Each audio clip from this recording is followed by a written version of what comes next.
বিশ্ব সঙ্গীতের অন্যতম এক নাম এড শিরান। একের পর এক হিট গান, কোটি কোটি ভক্ত আর বিশ্বজুড়ে স্টেডিয়াম কাঁপানো কনসার্ট। কিন্তু জনপ্রিয়তার শিখরে দাঁড়িয়েই এবার ভক্তদের দিলেন এক চমকে দেওয়া খবর। গান থেকে কিছুদিনের জন্য বিরতি নিতে চান এই ব্রিটিশ তারকা।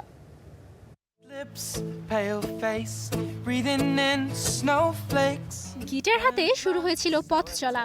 ছোটবেলায় গান আর স্ট্রিট পারফর্ম করার মধ্য দিয়ে স্বপ্ন বুনেছিলেন ইংল্যান্ডের কিশোর এড শিরেন। তাকে প্রথম বড় পরিচিতি এনে দেয় 2011 সালে প্রকাশিত অ্যালবাম প্লাস। আর এরপর the A team, Lego house, photograph, perfect কিংবা শেপ অফ ইউ এর মতো একের পর এক গান জায়গা করে নেয় শ্রোতাদের হৃদয়ে। নিজের লেখা গান, সহজ সরল উপস্থাপনা আর গিটারের জাদুতে তিনি হয়ে ওঠেন বিশ্বের জনপ্রিয় সঙ্গীত শিল্পীদের একজন। তবে দীর্ঘ এই সফল যাত্রার মাঝেও পরিবারকে গুরুত্ব দিয়েছেন এড শিরেন। সম্প্রতি যুক্তরাষ্ট্রের অ্যারিজোনার গ্লেনডেলে নিজের লুপ ট্যুরের উদ্বোধনী কনসার্টে ভক্তদের সামনে একটি বড় ঘোষণা দেন তিনি। এবছরের নভেম্বরে ট্যুর শেষ হওয়ার পর কিছুদিনের জন্য গান থেকে বিরতি নেয়ার ইচ্ছার কথা জানান এই গায়ক। মঞ্চে দাঁড়িয়ে তিনি বলেন, ট্যুর শেষ হলে কিছু সময়ের জন্য বাবার দায়িত্বটা পালন করতে চান। অনেকদিন ধরেই পরিবারকে আরও বেশি সময় দেওয়ার কথা ভাবছিলেন এড শিরেন। ব্যস্ত ট্যুর আর কাজের চাপে দুই সন্তানের বেড়ে ওঠার অনেক মুহূর্ত মিস করছেন বলেও বিভিন্ন সময়ে আক্ষেপ করেছেন তিনি।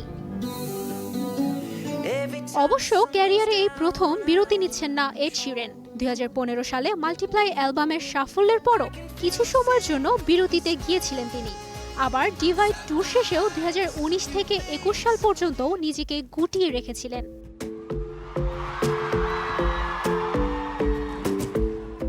তবে এবারের বিরতি যেন আরও বেশি ব্যক্তিগত। বিশ্বজোড়া খ্যাতি আর সাফল্যের মাঝেও তিনি বেছে নিতে চাইছেন পরিবারের সঙ্গ। এখন জীবনের নতুন অধ্যায়ে কিছু পরিবর্তন চান তিনি।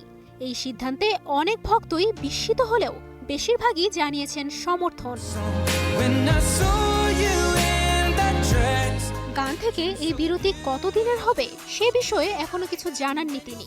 তবে ভক্তদের আশ্বস্ত করে বলেছেন এটি বিদায় নয়, বরং নিজের সবচেয়ে গুরুত্বপূর্ণ আরেকটি পরিচয়, একজন বাবা হিসেবে সময় দেওয়ার চেষ্টা।